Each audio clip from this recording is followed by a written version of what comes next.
They say that the most dangerous people aren't the ones lurking in dark alleys.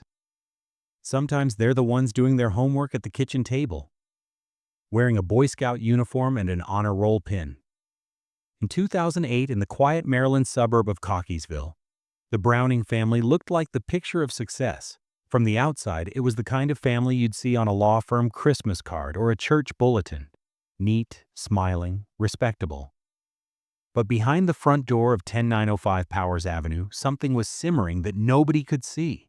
And one winter weekend, that house went from a family home to a crime scene that would horrify an entire community. John Browning was 45 years old, a successful attorney. He was known as smart, disciplined, and strict. At home, he was the kind of father who expected excellent grades, good manners, and respect. At church and in the community, he helped with activities, and he was involved in his sons' lives through Boy Scouts and school events. His wife, 44-year-old Tamara "Tammy" Browning, was a homemaker. She kept the house running, handled the day-to-day chaos that comes with raising 3 boys, and got involved in their schools. She was the mom you'd see at PTA meetings, school functions, and neighborhood events. Approachable, friendly, the glue of the household. Then there were the boys. Nicholas, the oldest, was 15. On paper, he was everything a parent would want. An honor student, a Boy Scout, involved in activities at Delaney High School, where he played varsity golf and lacrosse. Teachers and neighbors saw a quiet, polite teenager. He wasn't the kid people whispered about. He was the one people pointed to as an example of how to raise your children right. Gregory was in his early teens, just starting to grow into himself, and Benjamin was the youngest at 11, still very much the little brother of the family. Together, the Browning boys filled the house with the usual noise. Video games, sports equipment dumped by the door, school projects, late-night snacks in the kitchen. From the outside, it looked like a normal, upper-middle-class family, living a comfortable life in a safe suburb. No one imagined that one of those boys would soon be labeled a mass murderer.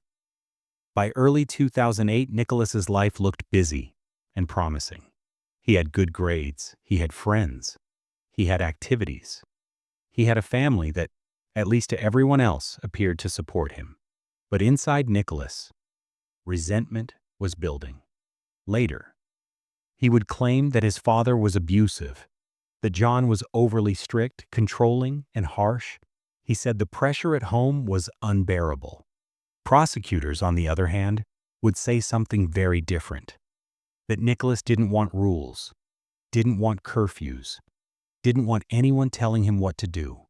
That he resented sharing his future inheritance with his brothers. That underneath the clean-cut surface, he was bitter, entitled, and cold. Back then, no one in the neighborhood saw that battle going on. What they saw was a family that seemed to be doing everything right. On a Friday night in early February 2008, Nicholas wasn't at home. He was at a friend's house for a sleepover. The most ordinary teenage alibi you can imagine. The boys played video games, hung out, and stayed up late like teenagers do. At one point, the friend's mom saw him sitting there like any other kid. Quiet, shy, maybe a little reserved, but nothing alarming. But as the night went on and the house settled, Nicholas had something on his mind that had nothing to do with school, sports, or college plans. He had a plan. According to investigators, sometime after midnight, he slipped out of his friend's house and into the cold, dark Maryland night. The streets were quiet, the sky heavy and still. Most people in the neighborhood were asleep. Porch lights glowed here and there, but nobody was watching the teen walking alone through the dark. He wasn't heading to another party. He was heading home. The walk to the Browning house wasn't long. He knew every turn, every tree, every mailbox. He had taken that route hundreds of times as a kid. But this time, it wasn't just a walk home. When he reached the house on Powers Avenue, he used the easy access only a family member would have. No broken windows. No smashed doors. No forced entry. Investigators would later say there were no signs of a struggle at all. Inside, the Browning family was sleeping. John, the hard-working attorney and strict father, had fallen asleep downstairs. Tamara and the two younger boys were in their rooms upstairs, tucked into bed like any other night. Nicholas went to where his father kept his handgun, a revolver that legally belonged to John. He knew where it was. He knew how to use it. In the quiet, still house, while his family slept, Nicholas walked toward his first target. He approached his father as he slept, defenseless and unaware.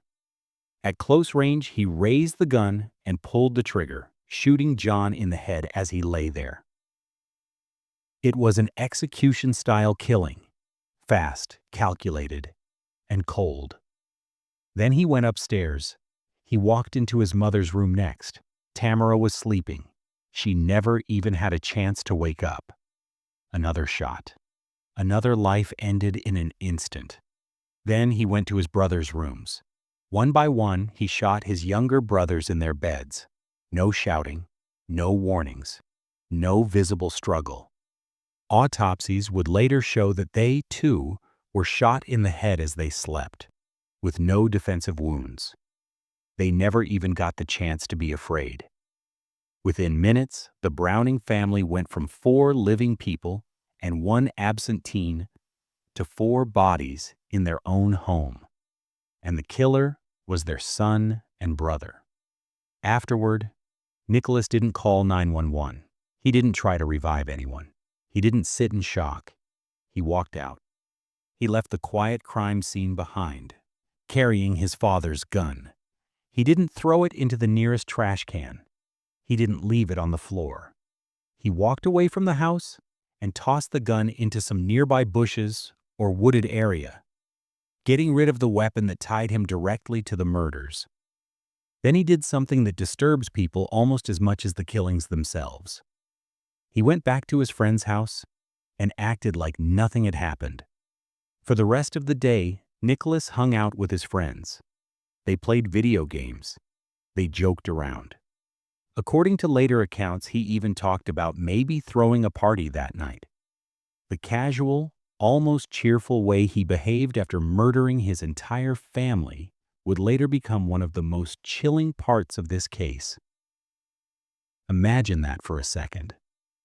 You've just shot your father, your mother, and your 2 little brothers in their sleep, and you're making plans for a party. By late afternoon, it was time to discover what had happened. Nicholas got a ride back to his house with his friends and the friend's mother. When they pulled up to the property, nobody expected anything but a normal stop. Instead, Nicholas went inside and followed the script he had created in his head. Within moments, he came running back out, panicked, yelling for help. He told his friend's mother that something was wrong, that his father was on the floor, that he needed her to call 911. She dialed and Nicholas spoke to the dispatcher, reporting that his family was dead. It sounded like the nightmare of every officer, every emergency dispatcher, every parent. A teenager coming home from a sleepover finds his whole family murdered. When Baltimore County Police arrived, they walked into a scene that looked like a horror film, but with no dramatic signs of chaos. Downstairs, they found 45-year-old John Browning dead from gunshot wounds. Upstairs, they found Tamara and the 2 boys, all shot in their beds. No broken doors, no smashed windows, no ransacked rooms, no obvious signs of forced entry. At first, the working theory was a burglary gone wrong. That's the only thing that seemed to make sense. Maybe someone knew John was an attorney, assumed there were valuables in the home, and came in the night with a gun. Nicholas leaned into that explanation. He told officers he had been at a friend's house all night, that he came home to find his family like this. He suggested it might be a robbery, a home invasion. He was the grieving teen survivor of a massacre, the only one left. Police listened, but they also looked around. The house didn't look like it had been ransacked. Valuable items weren't scattered all over the floor. There were no signs of someone kicking in a door or breaking a window to get inside. And there was something else. Nicholas seemed a little too quick to offer theories. At one point, according to later accounts, he mentioned robbery even though police hadn't told him whether anything was missing or what they thought might have happened. How did he know to say that? How did he jump so quickly to that explanation? They brought him in to talk. At first, it was just an interview with the only surviving family member. They needed to know the family's schedule, any enemies John might have had as a lawyer. Whether Nicholas had seen anything unusual lately, he was just a witness, officially. But in the back of their minds, detectives knew something that statistics and experience had taught them. When an entire family is murdered inside their own home, the explanation is almost never a random stranger. It's almost always someone they know. So while Nicholas sat in an interview room, playing the role of the shocked son, detectives started quietly checking his alibi. They talked to his friends. They retraced his steps. They paid attention to his body language, his voice, the way he answered questions. And piece by piece, the innocent survivor act began to crack. Friends mentioned that Nicholas had made dark jokes before, talking about killing his dad. Just teenager talk? Or a warning sign everyone missed? He'd complained about his father's rules, the pressure, the arguments. Some classmates remembered him saying things that, in hindsight, sounded a lot like foreshadowing. What really set off the alarm bells, though, wasn't just what Nicholas had said in the past. It was how he was acting right now. He wasn't reacting like a normal 15-year-old who just found his family slaughtered. He wasn't breaking down. He wasn't asking over and over, "Who did this?" He wasn't showing the kind of grief and confusion detectives were used to seeing. Instead, he seemed strangely controlled, detached, almost rehearsed. Within hours, the tone of the conversation changed. Nicholas Browning was no longer just the surviving son. He was becoming the prime suspect. In the next part, we'll go inside that interrogation room, how detectives broke down his story, what he finally admitted on tape, and the disturbing motive he gave for wiping out his entire family. When officers first walked Nicholas Browning into an interview room, he was still technically a victim. On paper, he was the lone survivor of a family annihilation. A 15-year-old Boy Scout who'd gone to a friend's house for a sleepover and come home to find his parents and little brothers shot to death. The detectives sat across from him, not as enemies, but as the only adults left who might be able to help him make sense of what had happened. They started gently. They asked about his family, his dad, John, his mom, Tamara, his brothers Greg and Ben. They asked about school, friends, sports, scouts. They let him talk, let him describe a life that sounded normal, even enviable. Varsity teams, trips to their vacation house at Deep Creek Lake, Boy Scout outings with his father, who was also involved as a leader. All of that made what had happened in that house feel even more shocking. Then they asked about the night before. Nicholas told them he was at a friend's house playing video games, that his dad had dropped him off, that he'd stayed the night. He said he hadn't been home when the murders happened. He was relaxed enough to tell them what games they played, who was there. Little details that made the story sound real. But detectives who do this for a living don't just listen to words. They watch body language. They notice what you say too quickly, and what you don't say at all. Something about Nicholas's performance didn't feel right. For one thing, he kept coming back to the idea of a robbery, as if he wanted to make sure they understood that's what they were supposed to think.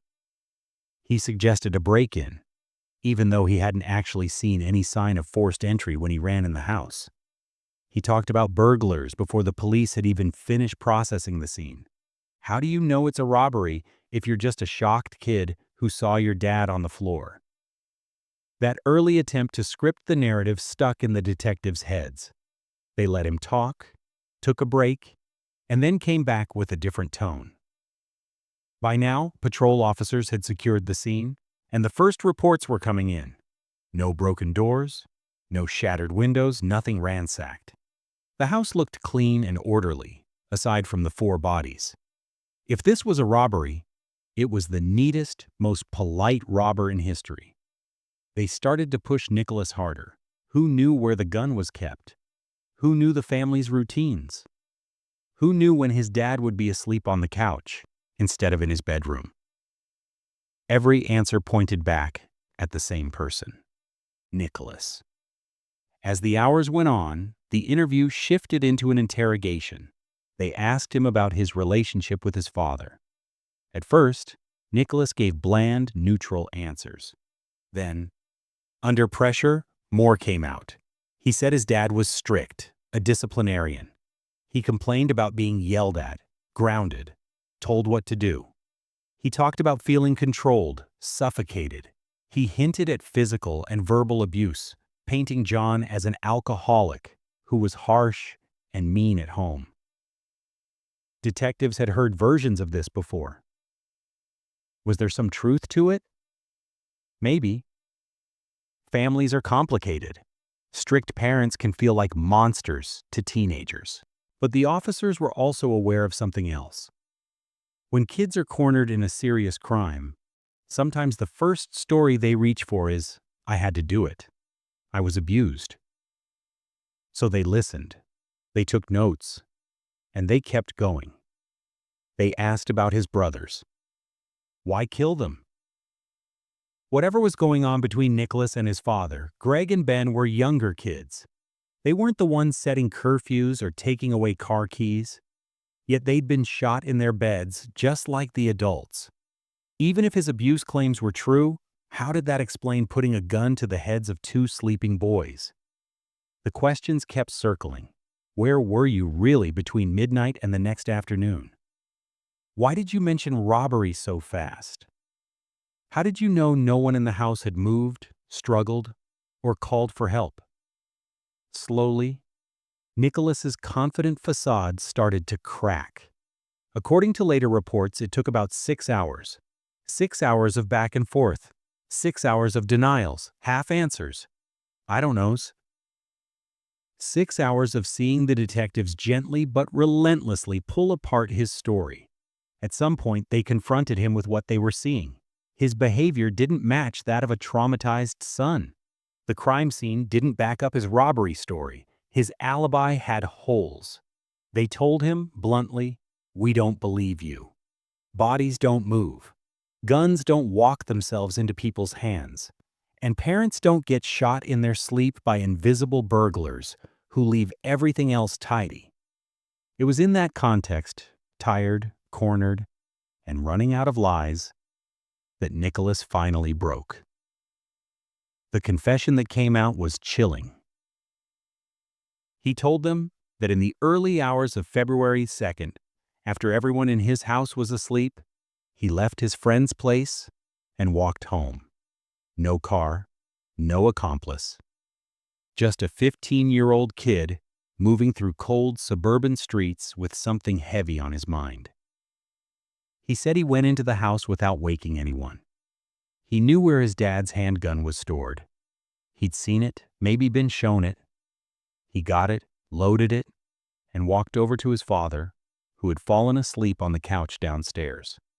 Standing over his sleeping dad, he raised the gun and pulled the trigger. The bullet entered John Browning's head as he slept, ending his life before he ever had a chance to wake up or understand what was happening. Nicholas told detectives that after he shot his father, he realized he'd gone so far that there was no turning back. It was like a line in his mind had been crossed, and he couldn't just stop at one victim. So he went upstairs, into his parents' bedroom, gun in hand, mother asleep. He shot Tamara as she slept in her bed. Another execution, quick and quiet. Then he walked down the hallway to his brother's rooms. He shot Greg, his 13-year-old brother, in his bed. He shot Benjamin, his 11-year-old brother, in his bed. No warning, no argument, no chance. 4 members of the Browning family killed in minutes, all without ever getting out from under their blankets. When detectives asked him why he killed his brothers, Nicholas didn't talk about abuse. He didn't say they were cruel to him. In the versions that later came out in court and reporting, he gave 2 main reasons. He didn't want witnesses, and he didn't want to share his inheritance. After the last shot, he didn't check pulses or call for help. He didn't try to save anyone. In his own words, he left them there and walked out of the house. He went down the road, found a spot with bushes or woods, and threw the gun in, trying to get rid of the murder weapon. Then he headed back to the friend's house, like nothing had happened. He told detectives how he played video games, hung out, joked around. He told them how, at one point on Saturday, he invited friends to a party at his house that night, as if his family wasn't lying dead inside it. Officers later confirmed that detail. Other teens actually showed up at the house after the murders expecting a party because Nicholas had said there would be one. That wasn't the behavior of someone who'd snapped and immediately regretted it. It sounded like someone who thought, at least for a few hours, that he might actually get away with it. In the interrogation room, detectives followed up on the motive. Why? Why do this at all? Why not just run away? Tell a teacher? Go to a school counselor? Wait until you turn 18 and move out? They asked it every way they could. Nicholas's answers were a mix of self-pity and chilling practicality. He talked about hating his father's rules, about feeling like he couldn't breathe, like his dad was always on him about school, sports, behavior.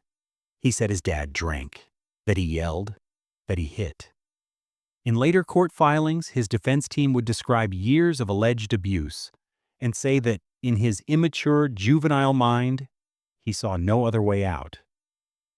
But detectives had watched the same kid laugh and talk about a party the day after the murders. They'd heard him mention, earlier in their interviews, that when his parents died, there would be a big inheritance and life insurance money. They pointed out that alleged abuse doesn't explain planning a murder around your schedule, leaving for a sleepover, sneaking out after midnight, and killing your brothers in their sleep. Assistant State's Attorney Leo Ryan would later say in court that the "he was abused" narrative still couldn't answer the most basic question. If this was about his father, why shoot his mother? Why kill Greg and Ben? Why wipe out everyone in the house? Nicholas didn't have a satisfying answer for that. He just kept circling the same things. He didn't want anyone telling him what to do. He wanted out. He wanted control. He didn't want to split what he thought he was someday owed with his younger siblings. In other words, according to prosecutors, this wasn't the story of a battered kid lashing out in a moment of terror. It was the story of a teen who valued his own freedom and future money more than 4 human lives. Once Nicholas gave that confession, it was over. The boy who had walked into the station as a grieving son walked out of the interrogation room as a quadruple homicide suspect. In the early hours of Sunday, February 3rd, around 1 a.m., police formally arrested him and charged him with 4 counts of first-degree murder. He was taken to the Baltimore County Detention Center, where just days later he would turn 16 years old, behind bars, on the same day his family was being buried.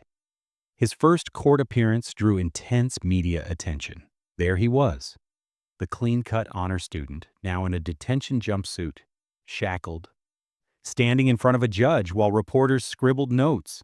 Some courtroom sketches from that time show a skinny, baby-faced teen looking down, hands clasped, surrounded by uniformed officers. At his bail hearing, prosecutors laid out the basics. He'd used his father's gun. He'd shot each family member in the head as they slept. He'd thrown the gun away and spent the next day partying, he'd confessed. They argued he was a danger to the community and should not be released. The judge agreed. Bail was denied. Very quickly, another question came up. Would he be tried as a juvenile or as an adult? His defense team pushed hard to send the case to juvenile court, arguing that Nicholas was mentally and emotionally disturbed, that he had been abused, that with treatment and time, he could be rehabilitated. They brought in a forensic psychologist who testified about his alleged trauma, his drinking, his trance-like state during the killings. But the judge looked at the facts. 4 dead, shot in their sleep, pre-planned, covered up afterward, and said no. He ruled that Nicholas Browning would be tried as an adult for 4 counts of first-degree murder. The community was torn. Some people saw him as a monster in a teenager's body. Others saw him as a troubled kid who'd done something unforgivable, but might still be a child inside. Parents at Dulaney High School had to explain to their kids why a boy they'd seen in yearbook photos and on the lacrosse field was now on the news as a mass killer. Teachers watched interviews where students said they were stunned, that they never thought someone like Nicholas could do this.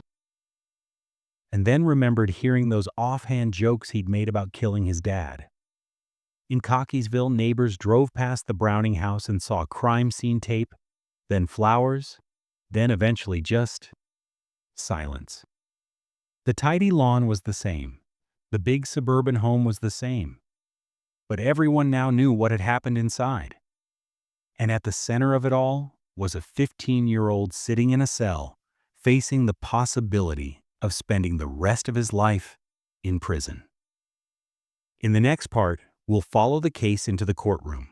Nicholas's decision to plead guilty, the life sentences he received, the split between the defense's abuse narrative and the prosecution's greed and defiance motive, and what his life looks like now, including a failed attempt to get his sentence reduced. By the time Nicholas Browning turned 16, he wasn't blowing out candles or opening presents. He was sitting in a jail cell, charged with 4 counts of first-degree murder for killing his entire family. Just a week earlier, he'd been a Dulaney High honor roll kid and Boy Scout. Now, he was the Cockeysville teen accused of murdering his parents and 2 younger brothers in every headline. From the start, the question hanging over the case wasn't whether he'd done it. He'd already confessed on tape. The question was, what should happen to him now? The first big fight was over where his case even belonged. His defense team pushed hard to have him treated as a juvenile. They argued he was still a child, that his brain wasn't fully developed, that with proper treatment, he might be able to change. They painted a picture of a deeply troubled boy, not a cold-blooded killer. Prosecutors saw it differently. They pointed to the facts. He planned the murders around his social life. He waited until his family was asleep. He used his father's gun. He shot each victim in the head. He disposed of the weapon. He went back to play video games and invite friends to a party. That wasn't an impulsive single swing in a heated argument. That was a methodical execution of 4 people. In July 2008, after a contested hearing, the judge made a decision that would shape the rest of Nicholas's life. He ruled that Nicholas would be tried as an adult. Being 15 at the time of the murders protected him from the death penalty, but as an adult defendant, he now faced the possibility of multiple life sentences. At that transfer hearing, a defense psychiatrist tried to soften the picture of Nicholas as a calculating monster. The doctor described him as a disturbed teen with disruptions in consciousness, memory, and perception on the night of the killings. He claimed Nicholas described feeling like he was in a trance-like state. He talked about alleged abuse, about alcohol in the home, about a chaotic family dynamic. State psychiatrists, however, found no diagnosable mental illness and said he understood right from wrong. The judge listened to both sides and still concluded that the seriousness of the crime demanded adult court. Once that decision was made, the chessboard changed. If Nicholas went to trial and was convicted on all 4 counts, the judge would be under enormous public pressure to throw the book at him.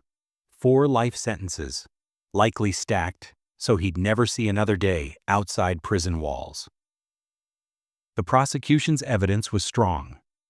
His detailed confession, the lack of forced entry, his knowledge of the gun's location, his weirdly flat behavior after the murders, statements he'd made about inheritance and life insurance. The defense had to face reality. They weren't going to win an acquittal. The best they could hope for was to avoid the harshest possible sentence. So in the fall of 2008, both sides started talking about a plea. On October 27, 2008, the Browning case took a quiet but enormous turn. In a Baltimore County courtroom with extended family sitting in the gallery and reporters watching, Nicholas Browning stood between his lawyers wearing a blue polo shirt and khaki pants and answered a series of questions from the judge. Was he thinking clearly? Did he understand what guilty meant? Had anyone forced him, threatened him, or promised him anything outside the written agreement? "No, sir," he said. Then, in a voice barely above a mumble, he did the one thing that would strip away any remaining doubt about what he'd done. He pleaded guilty to 4 counts of first-degree murder. As the prosecutor read the statement of facts into the record, Nicholas began to cry. The courtroom heard, in calm, clinical language, what he'd already told detectives, how he left his friend's house after midnight and walked home, how he went inside, got his father's handgun, and shot his father on the couch as he slept, how he went upstairs and shot his mother in her bed, how he then shot Gregory and Benjamin, one by one, as they lay sleeping, how he went back to his friend's house, played video games, and went to the mall the next day, how he called his home phone and left cheerful messages, pretending to check in, how he returned home later, ran inside, then came out yelling that his father was on the floor. At one point while those details were being read, a sheriff's deputy had to bring him a box of tissues. He wiped his face and blew his nose. To some people in the courtroom, the tears looked like genuine remorse. To others, they came too late. The plea wasn't just a confession, it was a deal. In exchange for Nicholas admitting guilt on all 4 counts, prosecutors agreed not to seek life without parole. Instead, they would ask for 4 life sentences with a structure that still gave him a sliver of hope far in the future. 2 life terms to run consecutively and 2 at the same time. That sentencing structure mattered. 4 consecutive life sentences would basically guarantee that he would die in prison. 2 consecutive and 2 concurrent life terms meant that, at least on paper, he could become eligible for parole after decades behind bars. Not soon, not easily, and not without going before a governor someday. But someday. Time passed. While Nicholas sat in a cell waiting for sentencing, lawyers filed their memoranda and letters poured in. On one side were prosecutors, laying out the cold facts and asking the judge to reflect the horror of the crime and the punishment.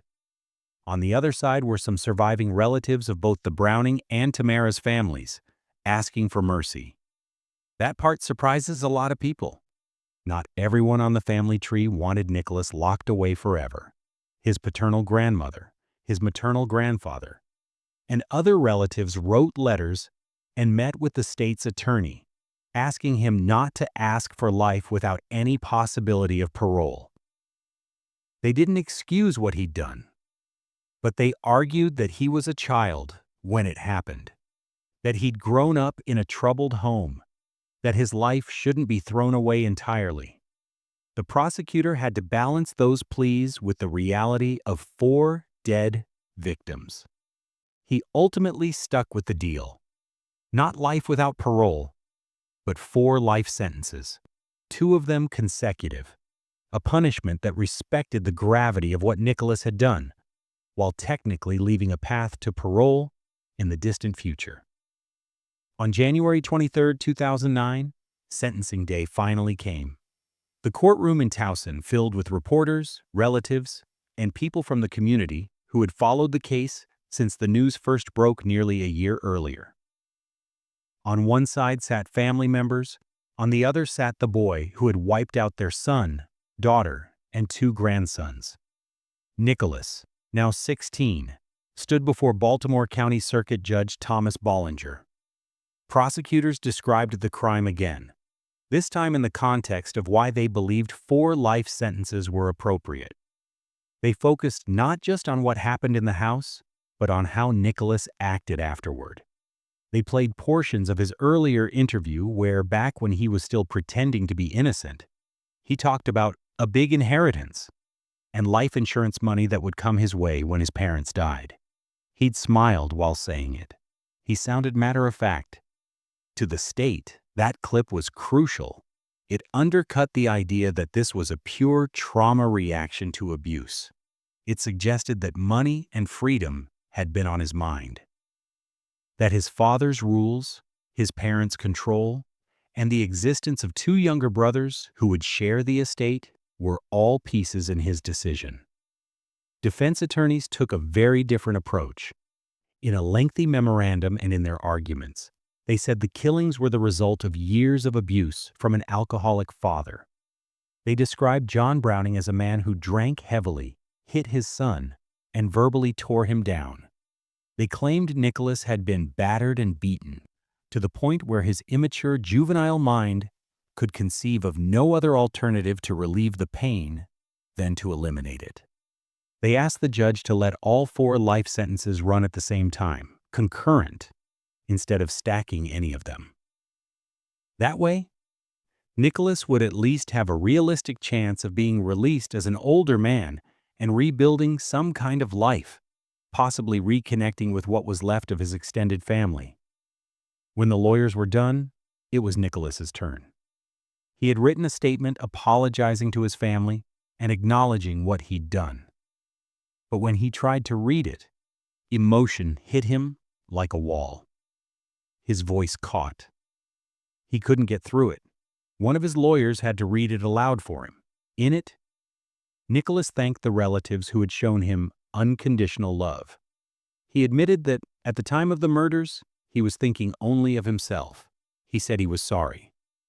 When the judge gave him a chance to speak directly, the only words he managed were a quiet, "I'm so sorry."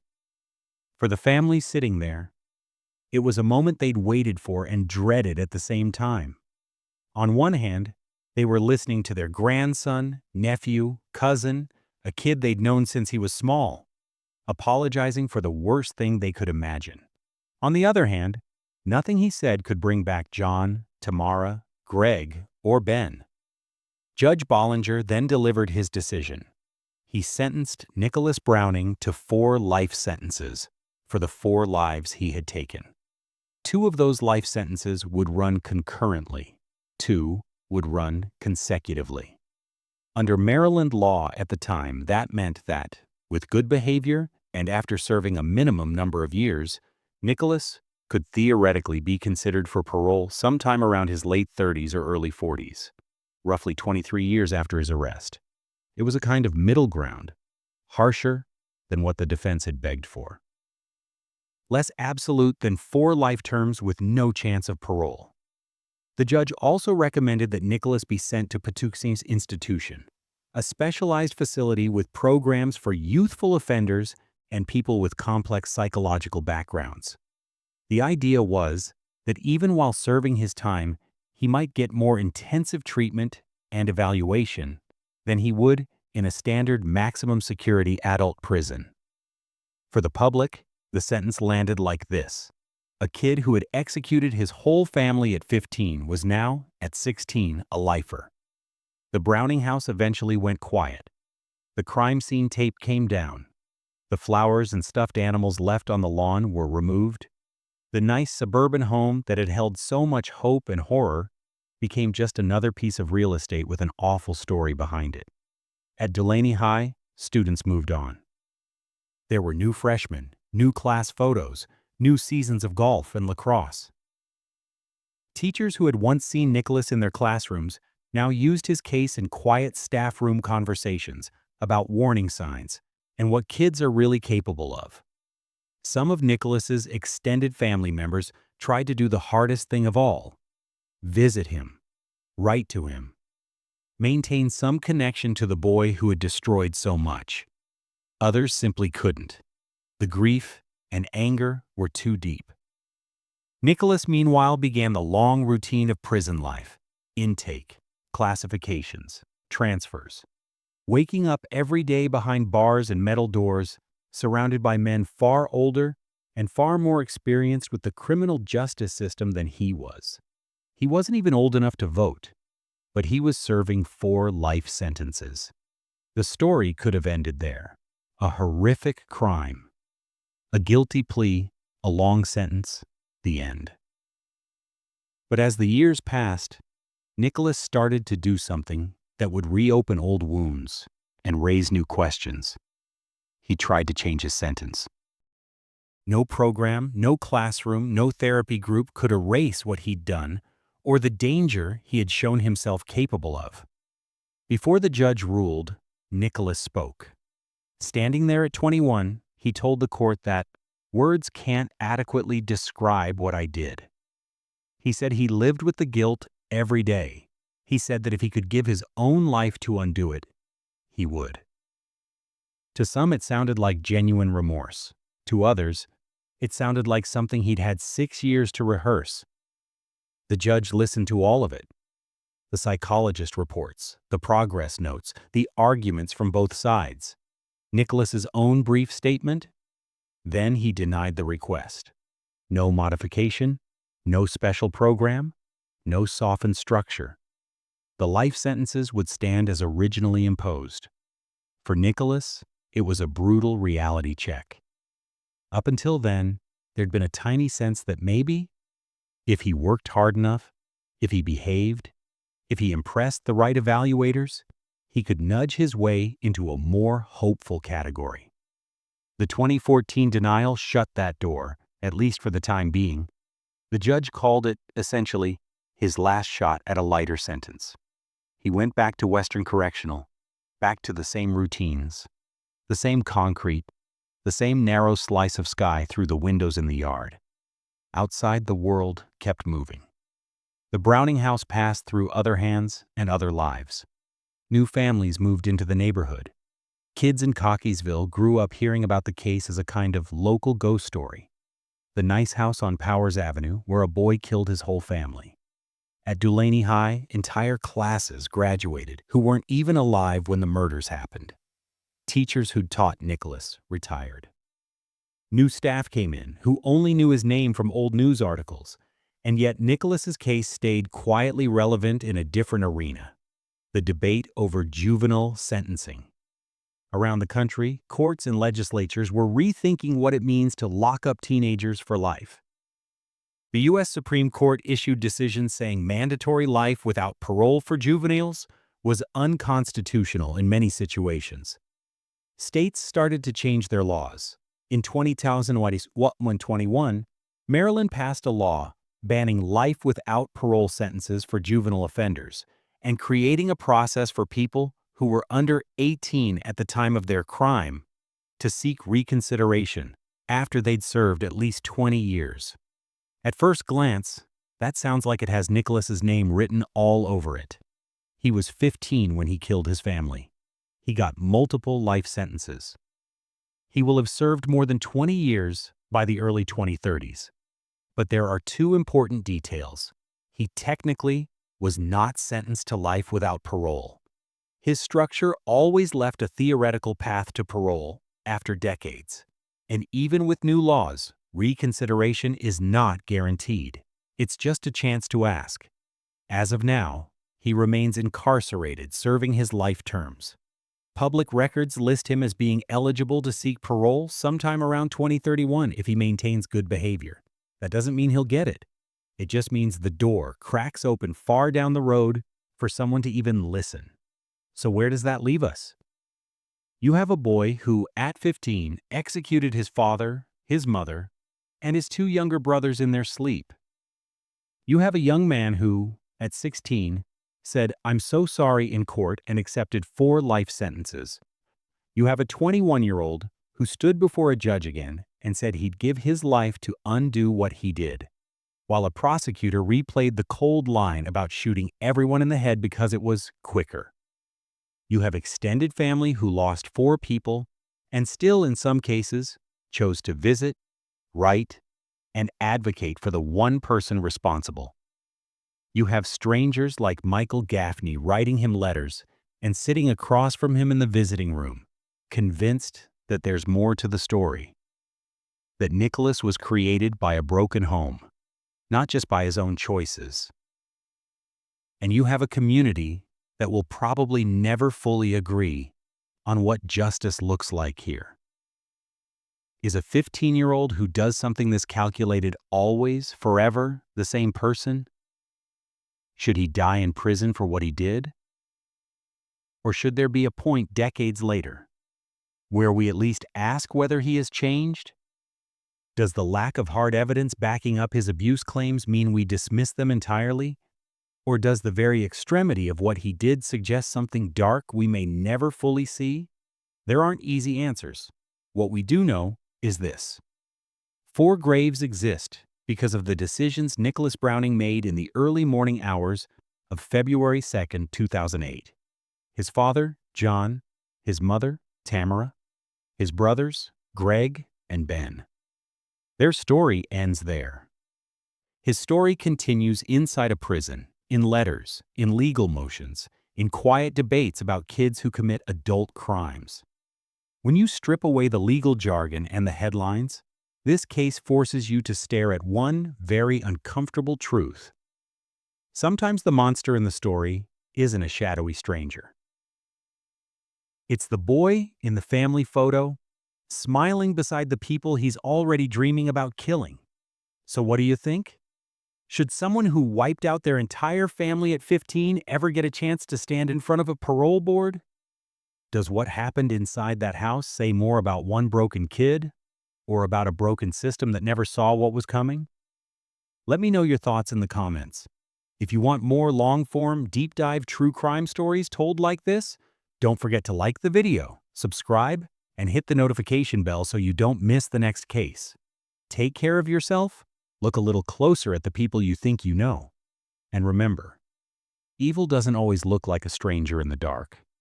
Sometimes it looks like your own child walking down the hallway at night. No program, no classroom, no therapy group could erase what he'd done or the danger he had shown himself capable of. Before the judge ruled, Nicholas spoke. Standing there at 21, he told the court that words can't adequately describe what I did. He said he lived with the guilt every day. He said that if he could give his own life to undo it, he would. To some, it sounded like genuine remorse. To others, it sounded like something he'd had 6 years to rehearse. The judge listened to all of it. The psychologist reports, the progress notes, the arguments from both sides, Nicholas's own brief statement. Then he denied the request. No modification, no special program, no softened structure. The life sentences would stand as originally imposed. For Nicholas, it was a brutal reality check. Up until then, there'd been a tiny sense that maybe, if he worked hard enough, if he behaved, if he impressed the right evaluators, he could nudge his way into a more hopeful category. The 2014 denial shut that door, at least for the time being. The judge called it, essentially, his last shot at a lighter sentence. He went back to Western Correctional, back to the same routines, the same concrete, the same narrow slice of sky through the windows in the yard. Outside, the world kept moving. The Browning house passed through other hands and other lives. New families moved into the neighborhood. Kids in Cockeysville grew up hearing about the case as a kind of local ghost story. the nice house on Powers Avenue where a boy killed his whole family. At Dulaney High, entire classes graduated who weren't even alive when the murders happened. Teachers who'd taught Nicholas retired. New staff came in who only knew his name from old news articles, and yet Nicholas's case stayed quietly relevant in a different arena: the debate over juvenile sentencing. Around the country, courts and legislatures were rethinking what it means to lock up teenagers for life. The U.S. Supreme Court issued decisions saying mandatory life without parole for juveniles was unconstitutional in many situations. States started to change their laws. In 2021, Maryland passed a law banning life without parole sentences for juvenile offenders and creating a process for people who were under 18 at the time of their crime to seek reconsideration after they'd served at least 20 years. At first glance, that sounds like it has Nicholas's name written all over it. He was 15 when he killed his family. He got multiple life sentences. He will have served more than 20 years by the early 2030s. But there are two important details. He technically was not sentenced to life without parole.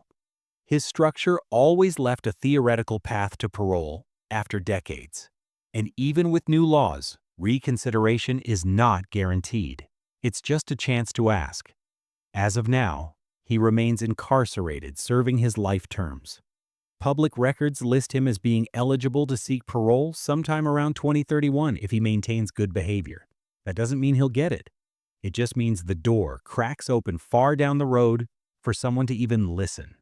So where does that leave us? You have a boy who, at 15, executed his father, his mother, and his two younger brothers in their sleep. You have a young man who, at 16, said, "I'm so sorry" in court and accepted 4 life sentences. You have a 21-year-old who stood before a judge again and said he'd give his life to undo what he did, while a prosecutor replayed the cold line about shooting everyone in the head because it was quicker. You have extended family who lost 4 people and still, in some cases, chose to visit, write, and advocate for the one person responsible. You have strangers like Michael Gaffney writing him letters and sitting across from him in the visiting room, convinced that there's more to the story. That Nicholas was created by a broken home, not just by his own choices. And you have a community that will probably never fully agree on what justice looks like here. Is a 15-year-old who does something this calculated always, forever, the same person? Should he die in prison for what he did? Or should there be a point decades later where we at least ask whether he has changed? Does the lack of hard evidence backing up his abuse claims mean we dismiss them entirely? Or does the very extremity of what he did suggest something dark we may never fully see? There aren't easy answers. What we do know is this: 4 graves exist because of the decisions Nicholas Browning made in the early morning hours of February 2, 2008. His father, John, his mother, Tamara, his brothers, Greg and Ben. Their story ends there. His story continues inside a prison, in letters, in legal motions, in quiet debates about kids who commit adult crimes. When you strip away the legal jargon and the headlines, this case forces you to stare at one very uncomfortable truth. Sometimes the monster in the story isn't a shadowy stranger. It's the boy in the family photo, smiling beside the people he's already dreaming about killing. So what do you think? Should someone who wiped out their entire family at 15 ever get a chance to stand in front of a parole board? Does what happened inside that house say more about one broken kid or about a broken system that never saw what was coming? Let me know your thoughts in the comments. If you want more long-form, deep-dive true crime stories told like this, don't forget to like the video, subscribe, and hit the notification bell so you don't miss the next case.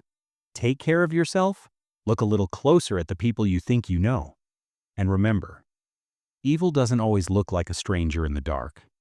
Sometimes it looks like your own child walking down the hallway at night.